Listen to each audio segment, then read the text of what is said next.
out why. We're a country of innovators, a country that claims in everything from television programming to presidential platforms to love its children, a country proud of its flawed judicial system. And yet none of these cultural themes resound in child welfare. There's little innovation, love, or justice in foster care. It's a strange phenomenon, this foster care as other, as someone else's problem. Because foster care is intricately woven into so many facets of American society, it's an intimate partner to education and to poverty, to substance use and to mental health.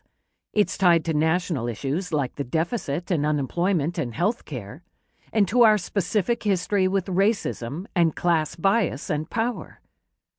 A lawyer who has done litigation in foster care for decades once told me that foster kids are our country's canaries in the coal mine, and he's probably right. They're the most vulnerable members of society, and they reflect society's spikes in things like poverty and violence. If we were looking at foster care and foster kids, we could learn a lot. I wrote this book to look. I also wrote this book to ask, albeit at a slant, a very personal question and a very old one. I left my mother's house when I was 14 years old, and I never saw her again.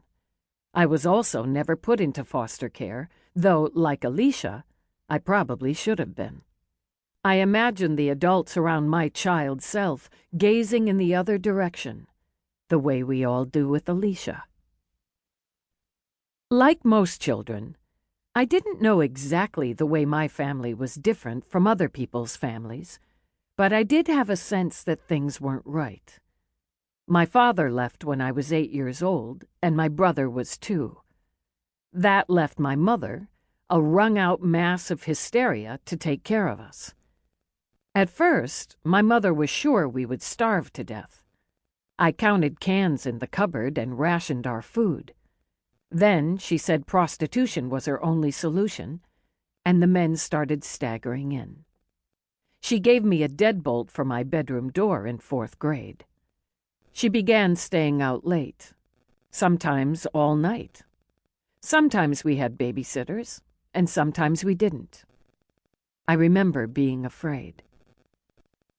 My mother got a day job as well, and she said she loved us, but she also drifted into the corners of her own confusion, and we lost her far too often.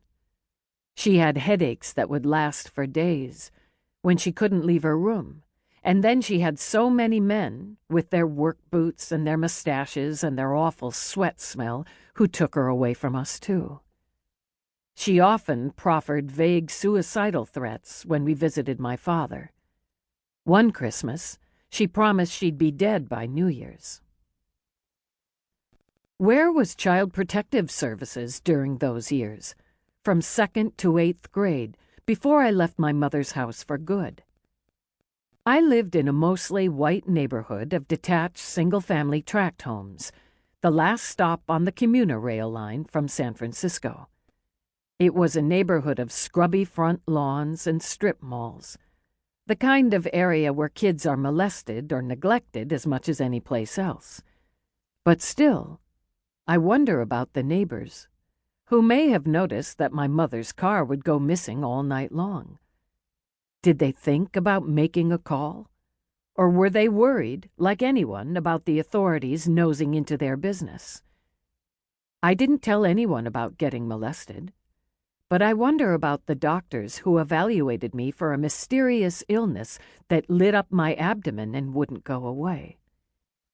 I think about my teachers, who must have watched a girl who was manic about her stars and straight A's suddenly failing classes in middle school. But perhaps I looked like dozens of other adolescents hitting bumps in a mediocre public school in a mediocre town. I think about my father, too, who says he never knew how bad things were because we never told him. And of course, I had a fierce interest in protecting whatever glossy sheen I could maintain. I always knew some.